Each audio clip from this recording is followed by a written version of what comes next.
The soldier accidentally stepped on a landmine, but he had no idea what he'd just done. A second later,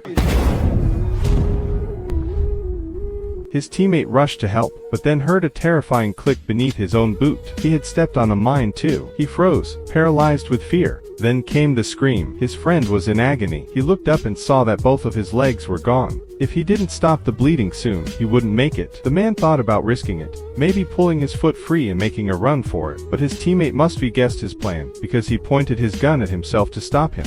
Stay alive, man.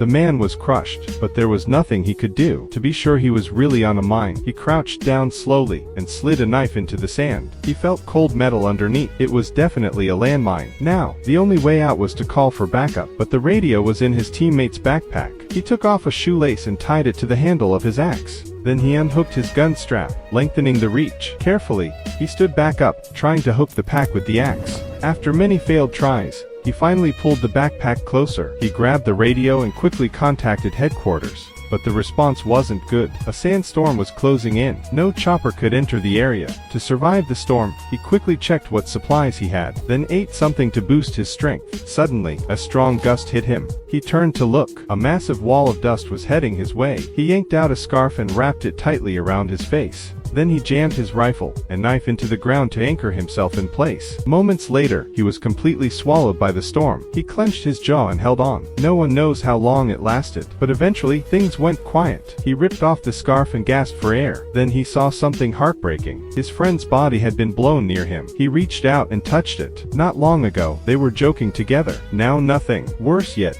the radio was gone, blown 10 meters away. He gave a bitter smile. All he could do now was hope someone would come. But time dragged on, and soon his water ran dry. Thankfully, the sun went down. He thought the night might bring relief, but he had forgotten. Desert nights are freezing. He shivered uncontrollably. He gathered dry branches blown in by the wind, and used a fire starter to build a fire. Only by morning did he feel a bit of warmth. But not for long. The scorching sun was already back. The extreme heat and cold began to break him down. He started to lose focus. He knew no one was coming. He fired several shots into the air, saving one last bullet. But just before pulling the trigger, he pictured his wife. He remembered she was waiting for him at home. He had promised her a good life. He lowered the gun, but staying put wasn't an option, so he took one last deep breath, closed his eyes, and lifted his foot. No explosion. It was a dud. He had been trapped by a dead mine. This whole time, he dropped to his knees, dug into the sand, wanting to see what nearly ruined his life.